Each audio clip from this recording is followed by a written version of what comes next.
kemuliaan itu diukur dengan adab budi pekerti, bukan dengan keturunan. Maka keturunan siapapun kalau tidak punya adab, tidak punya budi pekerti, itu tidak dapat mendatangkan kemuliaan.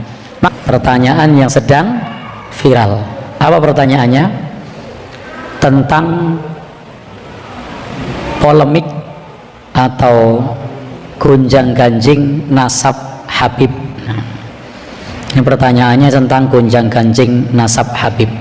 Penanya menyampaikan, apakah Habib yang ada itu benar-benar keturunan Nabi atau pendusta? Ini pertanyaan yang sensitif sebenarnya.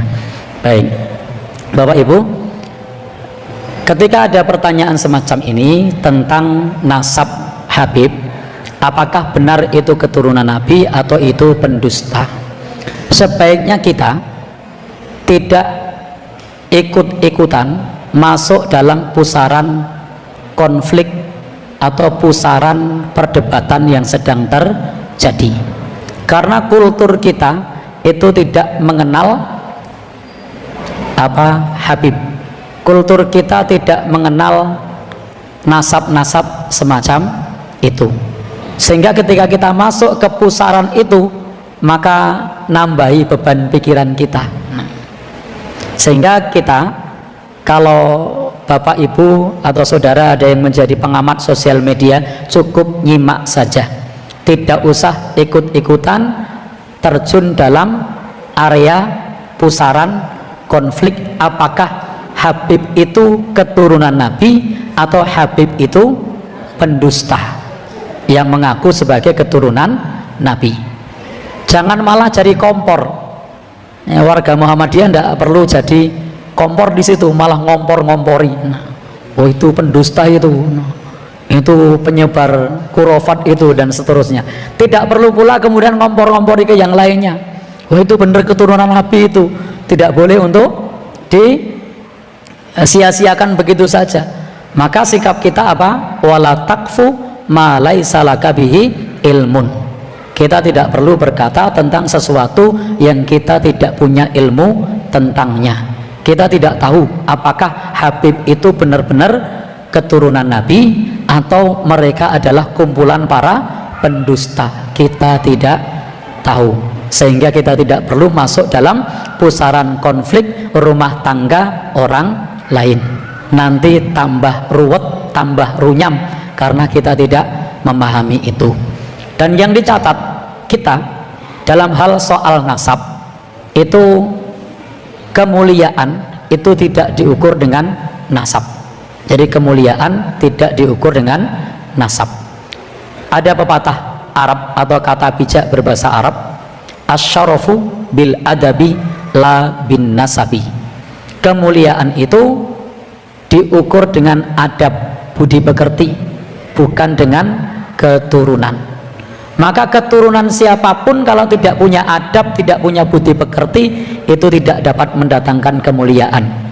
Maka meskipun kita ini orang kampung, wong gunung, tapi kalau punya adab, punya sopan santun, punya budi pekerti, itulah kemuliaan. Maka Al-Quran menyebutkan apa? Inna akramakum indallahi atqakum. Sesungguhnya yang paling mulia di antara kalian adalah orang yang paling bertakwa. Jadi yang paling mulia itu yang paling bertakwa, bukan keturunan siapa. Jadi yang paling mulia adalah orang yang bertakwa, bukan keturunan siapa. Bahkan ketakwaan tidak bisa diwarisi dari orang yang bertakwa. Maka ada kaidah menyebutkan kurang lebih seperti ini, al-intisabu la yantafi'u bihi. Nasab itu tidak bisa membawa manfaat bidunil imani wa tauhid, tanpa adanya iman dan tauhid.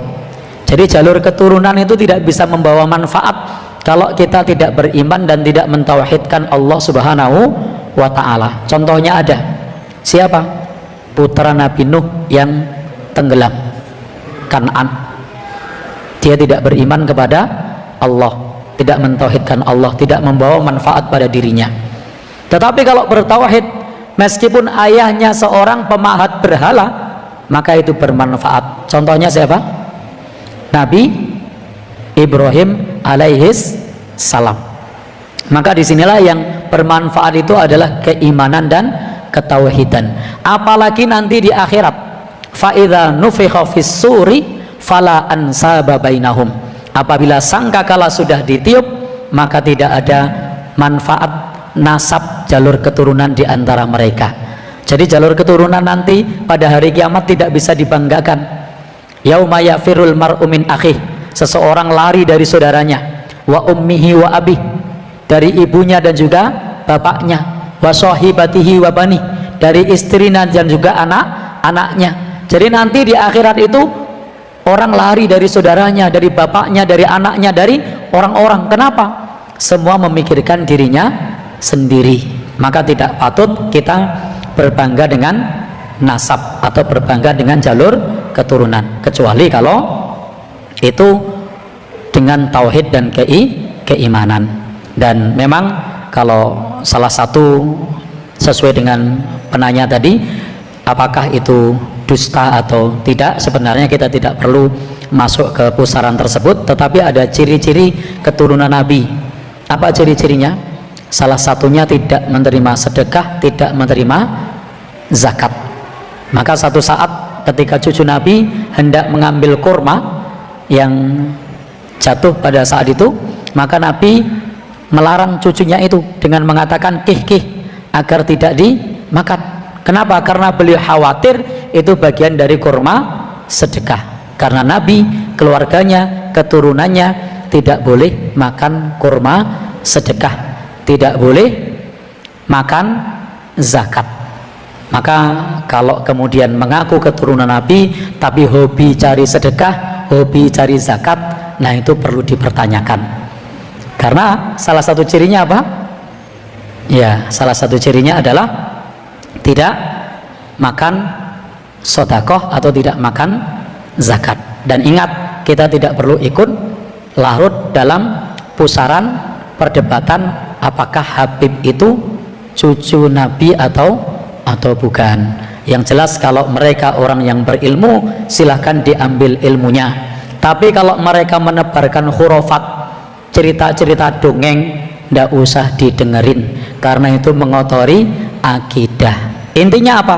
Inna akramakum indallahi atqakum.